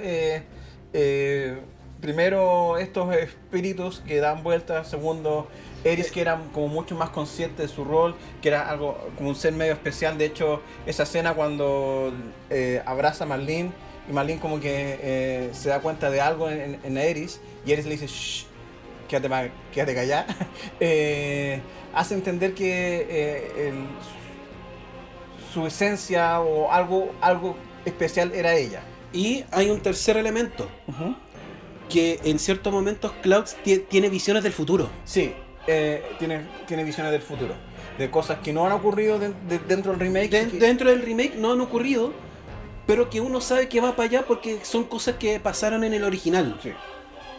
Por ejemplo, hay un momento donde están saliendo hacia Wall Market. No, miento, es cuando recién cae Cloud. Ya. Y Cloud tiene la visión de Holy caer de Aeris. Bueno, de hecho, más adelante está la escena en que Cloud entierra le hace el funeral a Aeris hundiéndola en el lago. Cosa que en el juego... o sea, a ver, si tú eres alguien que no ha jugado el juego, tú vas a ver a Cloud hundiendo a alguien. Sí. Muestran sencillamente a Cloud con las manos bajo el agua y un cuerpo. Y un cuerpo. Ahora, todos nosotros que hemos jugado sabemos perfectamente que era Aeris. Sí. Pero el primer momento fue como, espérate, ese Holy está cayendo y uno pensaba que iban a mostrar el momento culmine. Sí. Y el momento culmine es cuando Sephiroth cae y le atraviesa a Aeris con su espada. Y de hecho, cuando están en la simulación de Midgar, claro, uno de los técnicos dice que ojo que no se meta en la simulación porque de repente está mala. En la simulación vuelve a aparecer Sephiroth y les muestra el futuro cuando cae Meteor. Que eso no ocurre hasta el final del juego original mismo. Ocurre, no sea al final. De hecho, claro, esa escena icónica que el meteoro cae el final del juego. El final del juego. Entonces, ya habían cosas. Después, ¿qué es lo que pasa? Se deja claro un detalle que también cambiaron un poco del original. Porque en el original se da a entender que Aeris nunca estuvo totalmente presa dentro de Shinra. Se entendía que ellos vivían en su aldea en la montaña. Eso fue un cambio, de hecho. Sí, y que eso fue un cambio. Claro, el hombre, el Dr. Geist, ¿así se llama? Sí, creo. Era un huevón que no era joyo. Él era el padre. Era el padre biológico y él estaba efectivamente en este lugar, trabajaba para Shinra. Era un científico de Shinra. Y como que hacía los reportes. Matan al papá y la mamá con Aeris se escapan y llegan a Midgar y claro, la mamá está casi muerta. Aquí lo que se da a entender es que huyen. Los capturan y los someten a experimentaciones en los laboratorios Shinra. Pero claro, los capturan, viven en Shinra por años. De hecho, está la pieza de Aeris, que eso no está en el original, está dibujada ahí. No, porque ese es el cambio de partida. Sí. Claro, efectivamente estaba... Ahora, ojo que cuando ocurre la reunión de oficina de Shinra, esa distinción de la mamá de Aeris con Aeris también está en el original. Claro, porque Hoyo era el asistente del Dr. Geist, algo así se llamaba el papá de... Era el asistente Pero ya había hecho las investigaciones, de hecho fue Hoyo el que entró a matar a... Sí, no, sí, eso está claro, sí, eso es así. Lo que pasa es que ahí hay varios detalles porque se entiende que Génova lo encontraron antes que a los Cetra. Y porque ya para la época que... o puede ser que no. No, pero a ver. Porque claro, es importante. Claro, por edad, Sephiroth ya había nacido. Y Sephiroth nació con las células de Génova. Sí, pues sí, era el resultado de los experimentos de Hoyo. Sí. Entonces, todo esto da pie a progresivos cambios en el final, entendiendo que como esto iba a ser el final del juego de 2020, tenía que hacerse. Primer cambio, que también me hubiera gustado un poco esa parte, porque en la parte original, cuando Cloud encuentra a Génova, Cloud le da un miedo atávico, o sea, se llega a caer y empieza a decir Génova. Aquí lo que cambia es que cuando encuentra a Génova, como que le da sueño, o sea, como que se le activa nuevamente su célula de Génova y más bien comienza a formar parte de la reunión. Sí, empieza a ser poseído nuevamente por Génova. Por Génova y por Sephiroth. Sí, bueno, es que en este caso es Génova ya. Y le dice madre, y ahí pierde la conciencia. La conciencia, porque y eso me gustaba más lo original, porque el original efectivamente encuentran esta weá que es Génova, que obviamente en el original era muy penca porque era como una suerte de cúpula chica que está en una habitación así encerrada. Acá era un piso completo dedicado a a este ser rarúfico en medio de todo. Claro, el piso completo alimentaba a Génova. Obviamente lo hace más imponente. Entonces todo seguía su camino. Pero lo que pasa es que ahí está la diferencia. Porque llegaban, Cloud y compañía llegaban al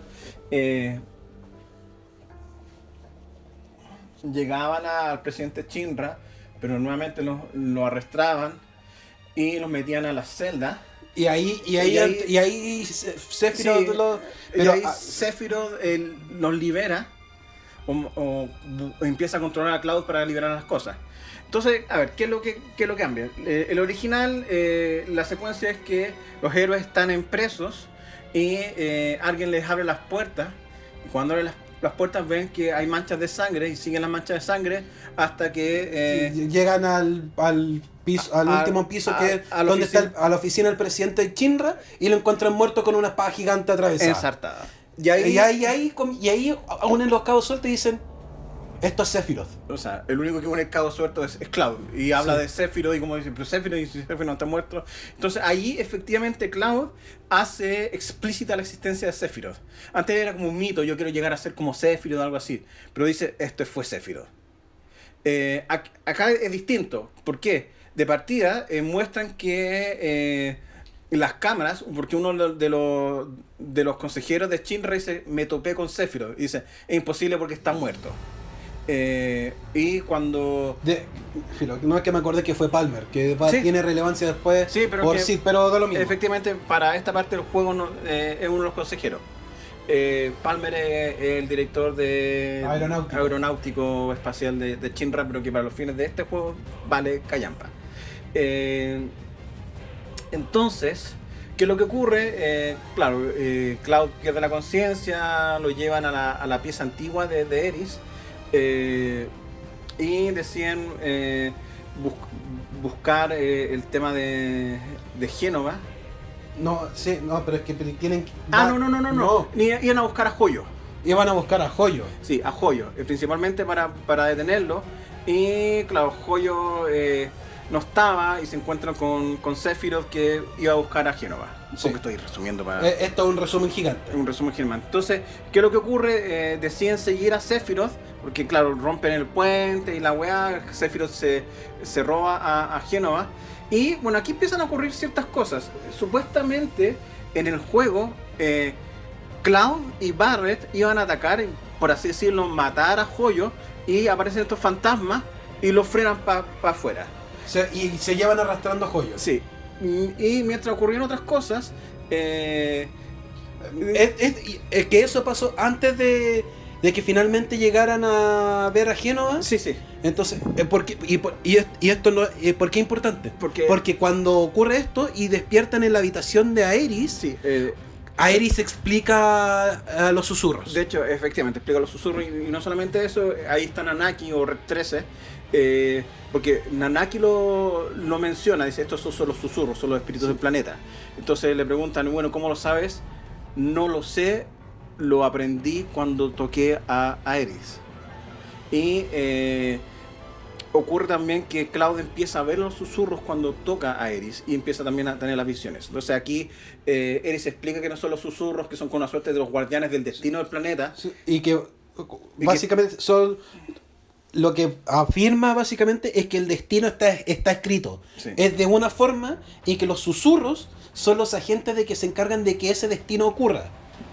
Y acá, ¿cuál es el cambio principal? Sephiroth está alterando el control de los susurros y por lo tanto... O sea, uno no lo sabe todavía. ¿Por qué? Porque, ¿qué es lo que empieza a ocurrir? Ahí uno queda claro y dice, ya, Aerys sabe cuál es su destino. Porque otra cosa, Aerys le dice a Cloud que no se enamore de ella porque de alguna manera ella sabe que va a morir, etcétera, etcétera. Entonces se da a entender que ella sabe su destino, cosa que en el Final Fantasy VII original yo creo que sí, uno podría suponer algo. No, pero en la escena queda explícito muchísimo después. Sí, pero aquí, claro, queda explícito más bien en Gold Saucer. En Gold Saucer. Entonces empieza a ocurrir eso y ya ocurre la escena del presidente Shinra, que en el original llegan los protagonistas y está Shinra saltado en su silla. Aquí lo que ocurre es que Shinra está colgando colgando de la baranda. De la baranda, lo rescatan. Supuestamente Shinra nuevamente engaña a Barret porque Barret le perdona la vida. Y lo que ocurre es que la escena de la muerte de Shinra se ve en el juego, que en el original no se veía. Se ve como Sephiroth ensarta a Shinra y lo mata, y después mata a Barret. Barret muere, Sephiroth tira otro pedazo de Génova, y ahí aparece el primer pedazo de Génova. Aparece, sí. Y ahí claro, deja un pedazo de Génova. Y Sephiroth se va. Entonces, claro, pelean con este pedazo de Génova, lo vencen, y para sorpresa...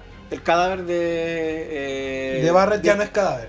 Porque uno de los susurros lo resucita. Lo resucita. Entonces, Barret dice, hoy tengo suerte. Y a lo cual Nanaki dice, no, es el destino. Es que el destino... El destino no quiso que murieras. Efectivamente. Entonces ahí lo persiguen. Ocurre la escena de que tienen que... Arranca de Midgar. Y claro, aquí ocurre otra cosa rara.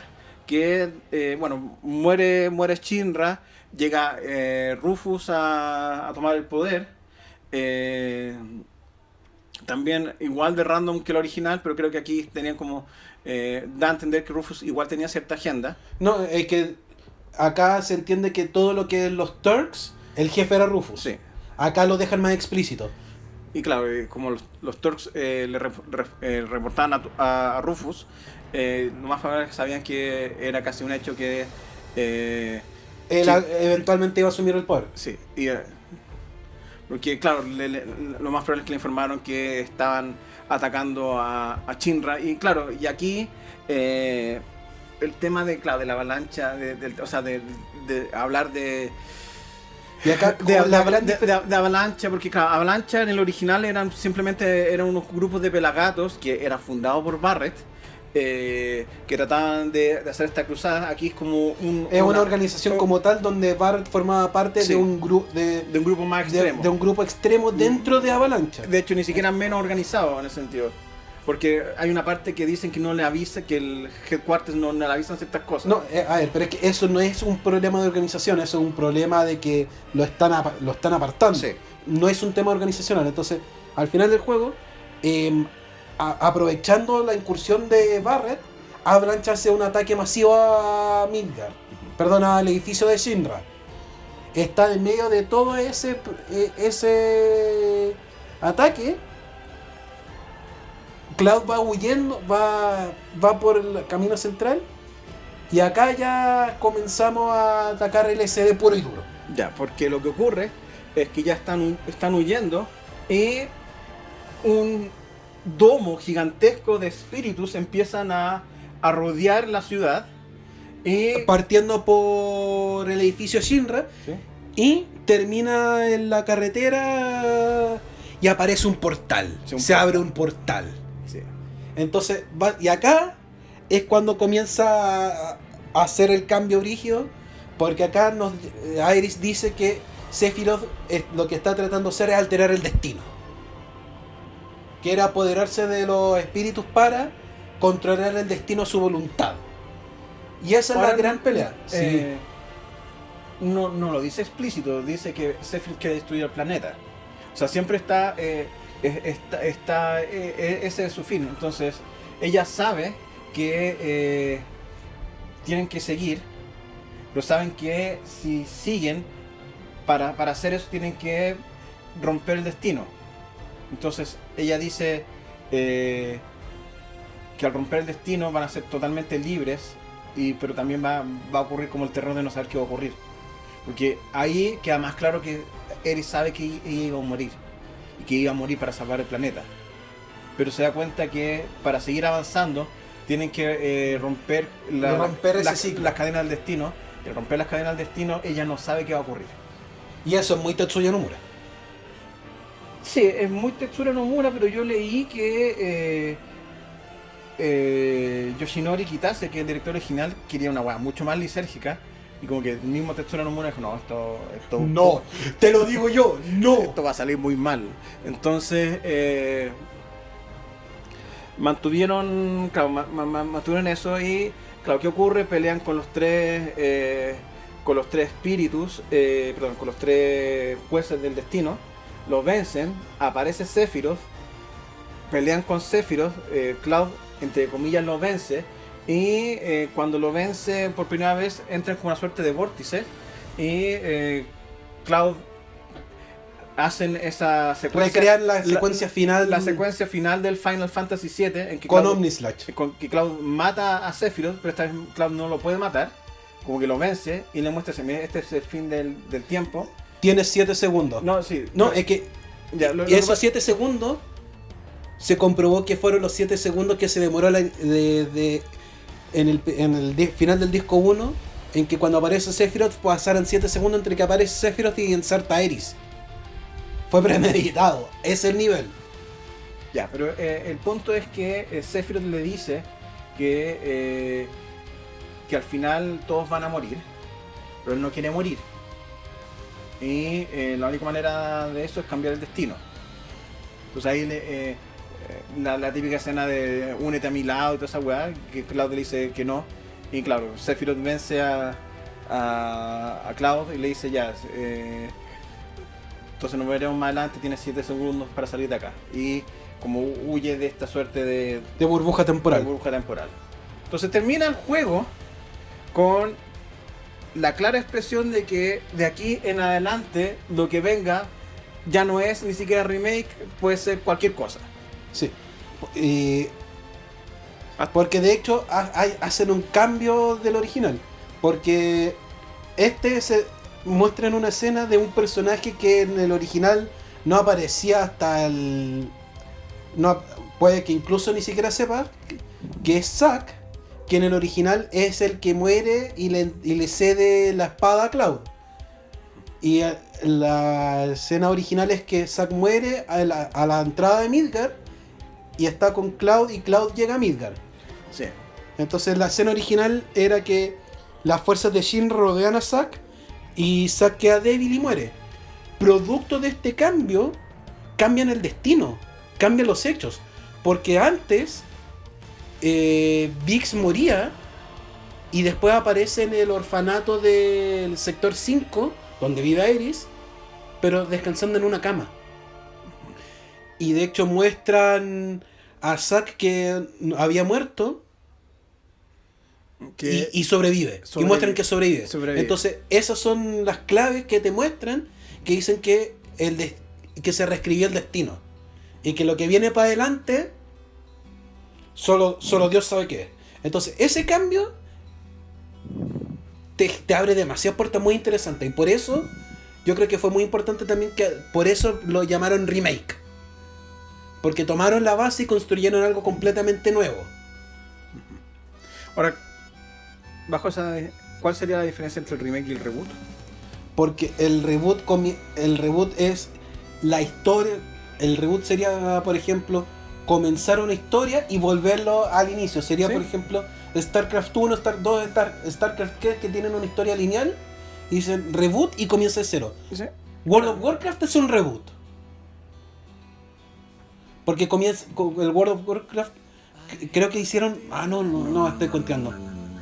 No, reboot es lo que ocurre con los nuevos 52, con Crisis, que se reinicia el universo. Es que por eso, que acá no reinician no lo reinician. Es que ahí está la duda, porque de alguna manera Sephiroth sabe que va a morir. Entonces él trata de reiniciar el universo para no morir. Porque si hace esto, es consciente que su primer intento de hacer uno con el planeta falla y que va a morir. Esa es la primera explicación.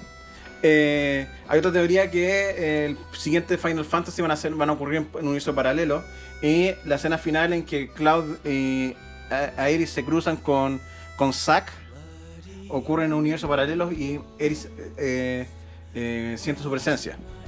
Porque al final porque ahí empieza a ocurrir, porque hay una parte que sale Zack, que claro, clava la espada luego de echarse a todos los tipos, y ve cómo explota Midgar, en el sentido de que se libera de los espíritus del destino.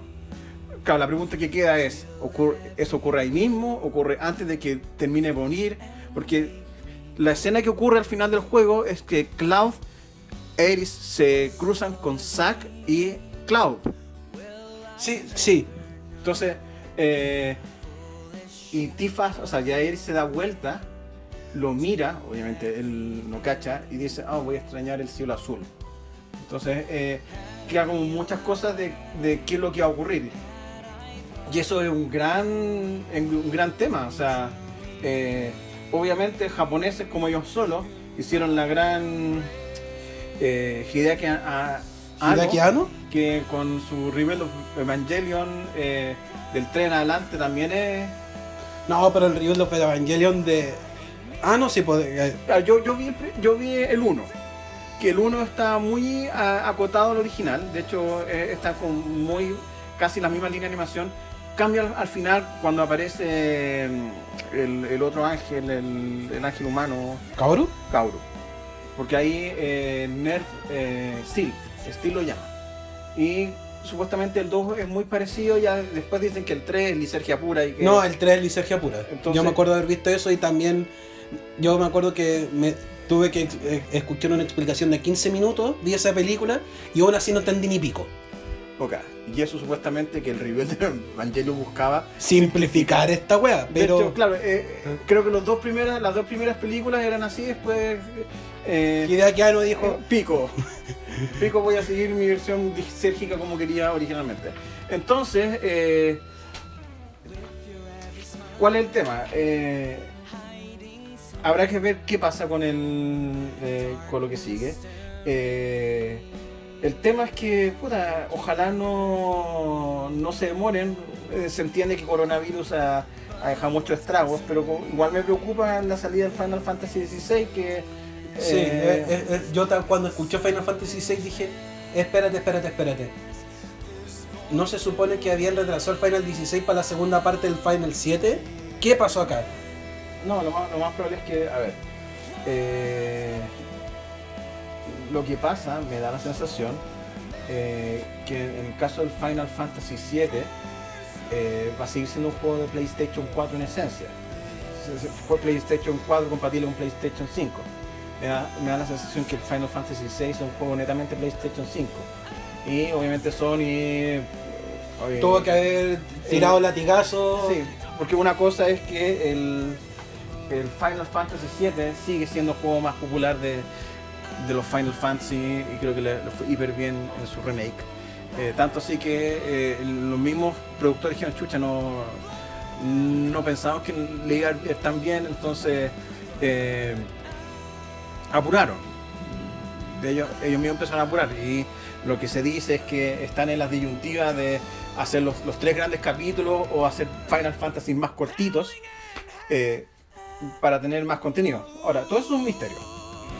Claro, lo único claro es que tenemos un juego que se rehizo, que en principio fue lo más fiel al original, pero da la alternativa de seguir su propio camino, que también yo creo que es lo que tenía que hacer al final del día.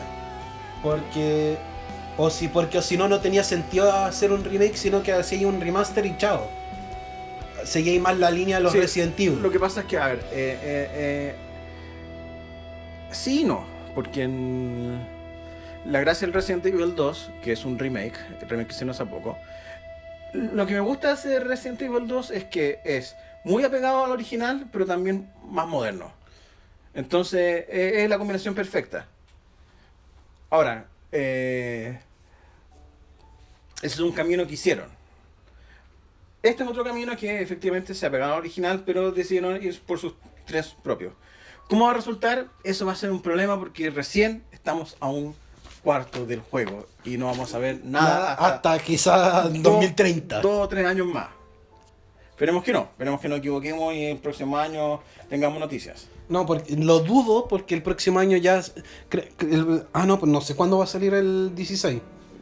Ya, es que no es tanto problema porque si ya están las grabaciones generalmente son 6 meses o un año antes del juego. Si las grabaciones se demoran 3 meses, es que ahí hay muchas cosas, porque una cosa es hacer esto la primera vez y probar con los actores siguen siendo lo mismo, saben cómo son sus personajes, va a ser más rápido. Supongamos que las grabaciones empiezan ahora, o sea, no es tan loco, yo había dicho octubre del 2021. Y puede ser, ¿eh? Ya, supongamos que se da el tiempo de desarrollo estándar, que son 18 meses. Es que da para octubre del... Porque salió en abril 2020. Sí, te da. Porque... No, yo creo que va a salir noviembre-diciembre. De hecho, me acuerdo por el tema del God of War 3, que terminó el God of War 2, hicieron la fiesta, Cory Balrog se va como al mes después, y buscaron un nuevo director y ahí contaron los 18 meses. Entonces, tengo entendido que la producción del 3 empezó como en mayo. Entonces, mayo a mayo, ahí están los 12. Junio, julio, agosto, septiembre, octubre, noviembre. Ya. Peor del escenario, enero 2022. Igual hay que esperar año y medio. Ya. Increíblemente esto se pinta para el capítulo más largo del podcast. Que yo pensaba que no iba a ser el más largo, pero no, sí. Es que yo creo que este tema era demasiado largo porque podríamos haber entrado en infinitos detalles. Sí, este sí que es el capítulo más disperso de todos los capítulos que hemos hecho. Esta es la dispersión pura y dura. Sí. Y yo tenía una idea más o menos ordenadita, pero no me gustaba tanto ir punto por punto, así que también que fluya el jazz. Así que vamos a cerrar. ¿Qué es lo que viene? No tengo todavía claro. Sé que viene Survivor Series, que en algún momento va a ser, o sea, Survivor Series es el 22 de noviembre. Quizás para 23-24 saquemos capítulos. Entre esto y el 21 de noviembre quizás saquemos otro capítulo que no tengo idea qué va a ser. Tengo una idea, que ya se la mencioné a Nicolás, pero vamos a hablarla. Así que... Espera. Nos vemos, no voy a decir nada, chao.